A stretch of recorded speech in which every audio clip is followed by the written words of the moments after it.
Vote পর্ব মিটতে না মিটতেই শাসক দল অর্থাৎ তৃণমূল কংগ্রেসের গোষ্ঠীকন্দল প্রকাশ্যে এলো পূর্ব বর্ধমান জেলার খণ্ডঘোষ ব্লকের উগরিদ গ্রামে। ব্লক সভাপতির সঙ্গে বিধায়কের বিরোধের জেরে সোমবার রাতে খণ্ডঘোষ ব্লকের উগরিদ গ্রামের শেখপাড়ায় মারপিট হয়। মারধরের ঘটনায় জখম হন 5 জন।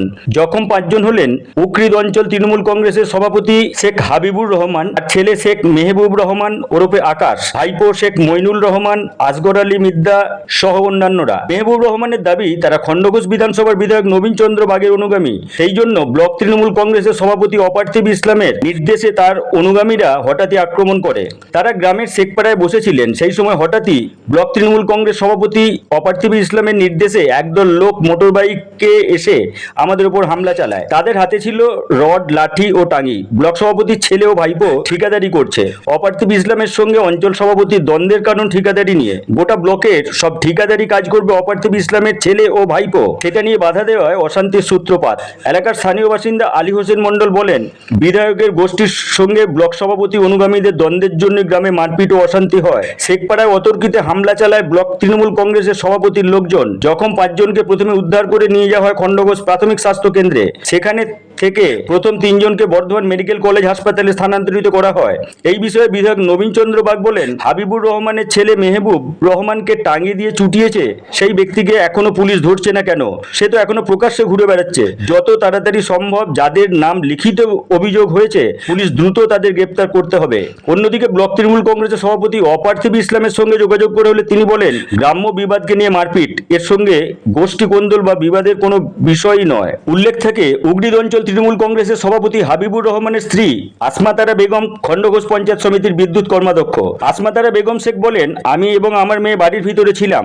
চিৎকার চেঁচামেচি শুনে আমি ও মেয়ে বাইরে বেরিয়ে আসি। আমার মেয়েকেও ওরা মেরেছে। বাড়ির ভিতর ঢুকে আলমারি থেকে 1 লক্ষ টাকা ও 5 ভরি সোনার গয়না নিয়ে চলে গেছে। যাবার সময় বলে গেছে, যদি পুলিশকে বা অন্য কোথাও জানাস তাহলে তোদের সবাইকে প্রাণে মেরে দেবো। আজ গুরুতর আহতদের সবাইকে প্রথমে ব্লক হাসপাতালে এবং পরে আমার স্বামী, পুত্র ও ভাসুরের ছেলেকে বর্ধমান মেডিকেল কলেজ হাসপাতালে ভর্তি করি। চিকিৎসার পর খণ্ডঘোষ থানায় এসে 16 জনের নামে লিখিত অভিযোগ জানিয়েছি। 16 জনের মধ্যে মাত্র 3 জনকে আটক করেছে পুলিশ। বাকিরা প্রকাশ্যে ঘুরে বেড়ালেও পুলিশ তাদের ধরছে না। পুলিশ সূত্রে জানা যায়, থানায় লিখিত অভিযোগ করেছে আসমা তারা বেগম শেখ। এলাকায় পুলিশ টহল চলছে। এখনো পর্যন্ত 3 জনকে আটক করা হয়েছে। বাকিদের ধরার জন্য পুলিশ টহল দিচ্ছে।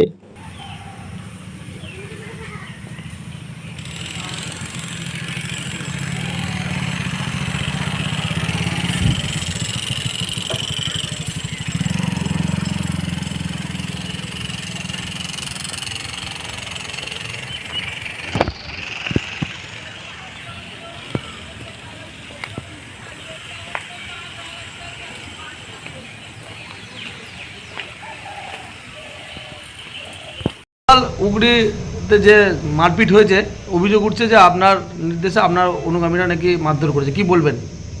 এগুলো একদমই অরাজনৈতিক ঘটনা। এটা গ্রামের বিবাদ নিয়ে, কি মসজিদে নামাজ পড়তে যাওয়া না কি নিয়ে এরকমটা হয়েছে শুনছিলাম। রাজনীতির সঙ্গে এর সঙ্গে কোনো সম্পর্ক নাই। কেউ যদি সাজিয়ে গুজিয়ে বলে, এর জন্যে দলও দায়ী নয়। প্রশাসন আছেন, পুলিশ প্রশাসন দেখছেন। পুলিশ প্রশাসন ঠিক নিশ্চিত এর সত্যতা বার করবেন। ঘটনা, কিছু দুষ্কৃতী এসে আমার বাড়ির সামনে রাত্রি 9টার সময় হ্যাঁ, আমার স্বামী সন্ধ্যে 7টার সময় বাড়ির সামনে মিটিংয়ে বসেছিল। অনেকদিন ছিল, মোটামুটি 30-35 জন ছিল।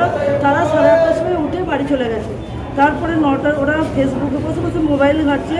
বাবা, ছেলে এবং ভাইপো, আমার স্বামীর ভাইপো, 3 জনে ছিল। কিছু দুষ্কৃতী বাড়ির পিছন দিয়ে এসে হাতে টাঙ্গি, লাঠি, আপনার রড দিয়ে নৃশংসভাবে ওদিকে মারা হয় এবং মাটিতে গড়াগড়িভাবে পড়ে যায়।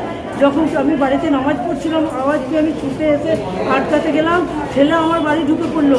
আমার মেয়ের বেডরুমে ঢুকে গেছে। আমার মেয়ের দরজা লাগাতে গেল, আমার মেয়ের হাতে একটা চোট দিয়েছে, সেখানেও তার ইঞ্জুরি হয়েছে, তার ট্রিটমেন্ট করানো হয়েছে। 1 লক্ষ টাকা ছিল, 5 ভরি সোনা ছিল আমার, সেটাও ওরা নিয়ে গেছে। নিয়ে গিয়ে ওদিকে নৃশংসভাবে খুন করে ওরা বাড়িতে নিয়ে গেছে। আমার স্বামী হচ্ছে শেখ হাবিবুর রহমান, উগরিদ অঞ্চলের অঞ্চল সভাপতি তৃণমূল কংগ্রেসের পার্টি করে। ফাল্গুনের নেতৃত্বের লোক কিছু দুষ্কৃতী, যে দুষ্কৃতীগুলো মেরেছে তারা এর আগে ফাল্গুন বাবু, যেটা হচ্ছে আপনার অপার্থ ইসলাম, উনি সব সময় বলেন কি যে ওনার ভাইকে, ওনার হচ্ছে সমস্যা কি যে ওনার ভাইকে আমার উকরিত অঞ্চলে আমার স্বামীকে বলে তোমাকে একটা টিকিট দিতে হবে। সে আমার স্বামী উকরিত অঞ্চলের পঞ্চায়েত সমিতিতে একটা টিকিট দিল, উনি ওনার ভাইকে নাকি সব অঞ্চল পঞ্চায়েত সমিতির সভাপতি করবে। ওখানে নামও পাঠিয়েছিলেন উনি, সেইখানে গিয়ে কিছু চাপের জন্য তার নামটা কাটা যায়, ওনার উপরে চাপ আছে, উনি অন্য নাম দিয়ে দেয়। ওনার বক্তব্য হচ্ছে অঞ্চল সভাপতিকে সরিয়ে আমার ভাইকে ওই অঞ্চলটা চালাতে দেবো। সেই জন্য কিছু দুষ্কৃতী যেমন শেখ মুক্ত শেখ, ও হয়েছে পরেশবাগ দিকে মার্ডার করেছে আপনার 16 সালে। একদম মমতা ব্যানার্জির মিটিংয়ে এসেছিল আমাদের বর্ধমান থেকে ফিরছিল, নৃশংসভাবে তার ছুরি দিয়ে দিনের বেলায় বিকাল 4:30টার সময় গলায় ছুরি দিয়ে এবং পেটে ছুরি। কালকে কতজন মিলে আক্রমণ করেছে? কালকে এসেছিল 40 থেকে 45 জন। কার নেতৃত্বে এরা এসেছে? ফাল্গুন বাবু, যেটা হচ্ছে অপার্থ ইসলাম গোলক সভাপতি, তার নেতৃত্বে তার বক্তব্য যে হাবিবুর রহমান চাঁদ অঞ্চল সভাপতিকে মেরে ফেলে দিতে হবে, ওর বংশ ধ্বংস হয়ে গেলে পার্টি করার লোক থাকবে না, আমার ভাই ওইখানটা গিয়ে রাজ করবে।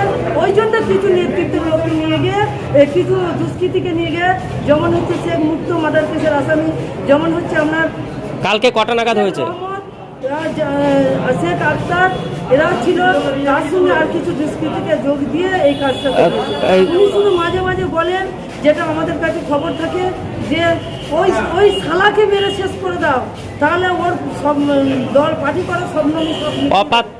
অপার্থিব ইসলাম বাবু বলছেন যে আমার নাম জানানো হয়েছে, মিথ্যে করে আমার নাম জানানো হয়েছে।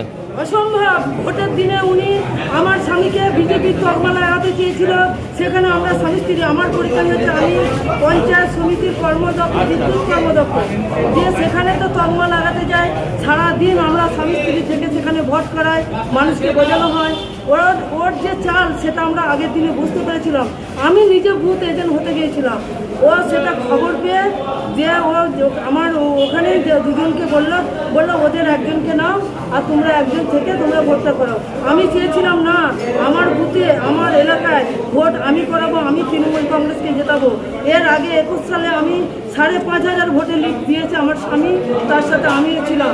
আমি এই 3 টার্মসে আমি পঞ্চায়েত সদস্য ছিলাম, 2বার ছিলাম, 1বার ছিলাম সদস্য, 1বার ছিল প্রধান, আর এখন আমি হয়েছি পঞ্চায়েত সমিতির বিদ্যুৎ কর্মদক্ষ। আপনার কে আহত করেছে? আপনার আহত হয়েছে শেখ হাবিবুর রহমান চাঁদ, সে আহত হয়েছে। আমার ছেলে বাবার পাশে বসে থাকে, বাপ ছেলে দরজার গেটে কি নাম? বসে থাকে, শেখ মেহবুব রহমান, তাকে টাঙ্গি দিয়ে নৃশংসভাবে খুন করেছে। এবং আমার দেওরের ছেলে, যেটা হচ্ছে হাবিবুরের ভাইপো, সে তার জেঠুর সঙ্গে ভাইয়ের সঙ্গে বসে কথা বলছিল, দিয়ে তাকেও নৃশংস। কি নাম জেঠু তার লাস্টারটা? শেখ মাইনুল রহমান। এই ছেলের অবস্থা একেবারে খারাপ। আমার স্বামী হাত পা ভেঙে দিয়েছে, কাঁধে ভেঙে দিয়েছে, মাথায় আঘাত করেছে, আমার ছেলেকে নৃশংসভাবে টাঙিয়ে দিয়ে কেটেছে। সে আর ডাক্তারবাবু বলছেন যে আপনারা রেফার। এই ঘটনাটা কোথায় হয়েছিল? আমার বাড়ির সামনে হয়েছে। কোন জায়গা? উগরিত অঞ্চলে উগরিত গ্রামে পোস্ট অফিসের সামনে আমার বাড়ি। সেই ওই বাড়ির সামনে 3 জনকে মেরেছে? 3 জনকে মেরেছে, আর কেউ ছিল না। সেই ফাঁকা পেয়ে ওরা দুষ্কৃতগুলো বনে ঝোপঝাড়ে লুকিয়েছিল। কালকে কখন হয়েছে? কালকে রাত্রি 9:15 হয়েছে। আর তার আগের দিনে বিষয় সেটা আমরা থানায় জানিয়েছি। রাত্রি 11:30টার সময় ওই দুষ্কৃতীগুলো এসে আমার মসজিদের সামনে একটা আটচালা আছে, সেই আটচালাতে স্লোগান দেয়, বোম ফোটায়। তারপরে ওখানে কোনো আওয়াজ পায় না বলে বাড়ির সামনে এসে পোস্ট অফিসে বোম ফোটায়। কিছুজন ফোন করে বলছে এরকম ধরা কিছু লোক এসে এখানে বোম ফোটাচ্ছে। আমার স্বামী বলছে না, ওরা হয়তো ফিস্ট করছে। আমার স্বামী বাইরে তো বেরোয়নি, আমরা বেরোতে দিইনি যে এত রাত্রে তুমি বেরোবে না। তো সেই আগের দিনে ঘটনাটা ঘটাতে পারেনি বলে তারপরের দিনে সন্ধ্যে 9:15 এই ঘটনাটা লাগিয়ে দিয়েছে। আর অপার্থ ইসলাম সবসময় চাঁদকে শেষ করে দিতে চায়। এর আগেও করে উনি পাল্টি খেলেন, আর এখনও সেই করেছে। আমার স্বামী তার আগের দিনে, ভোটের আগের দিন আমার স্বামীকে ফোন করে। আমার স্বামী তার কিছু তথ্য প্রমাণগুলো ফাঁস করে দিয়েছিল, যে বলছিল যে আপনি তো আমাকে, আমার স্বামী উনি হচ্ছে 16 সালে যে ভোট হয়, সেই ভোটেতে যে দাঁড়িয়েছিলেন আমাদের অলোক কুমার মাঝি MLA, তিনি দাঁড়িয়েছিলেন, তিনাকে হারাবার জন্য তিনি একটা প্রস্তুতি নিয়েছিলেন। সেই প্রস্তুতি তেনার সফল হয়নি। তারপরে উনি ফরেস্ট মার্ডারের পর উনি ব্লক সভাপতি হলেন, আমার স্বামীর সঙ্গে উনি মিশে গেলেন, গিয়ে ব্লক সভাপতি হলেন। ব্লক সভাপতি হওয়ার পর আপনার 21 সালে যে এমএলএ নবীন বাগ দাঁড়ায় 19 সালে, সেই তিনাকেও হারাবার জন্য চেষ্টা করেছিল, হারাতে পারেনি। সেই জন্য আজকে এই ঘটনাগুলো তিনি ঘটাচ্ছেন। এখন কোথায় ভর্তি আছে কোথায়? এখন আপনার বর্ধমানে এমার্জেন্সিতে ভর্তি আছে। এবার আমার যদি কোনো সুপারিশের জোর থাকে, আমার ছেলের ট্রিটমেন্টটা আমি তাহলে কলকাতায় নিয়মিত গিয়ে করাতে পারবো। এবার যদি ওনারা যারা উপরে আছেন ওনারা যেহেতু দেখেন, আমি করজোড়ে হাত ধরে দিয়ে বলছি, রবিবাবু যদি আমার এই বিষয়টা একটু দেখে, তাহলে আমি আমার ছেলেকে গিয়ে ট্রিটমেন্ট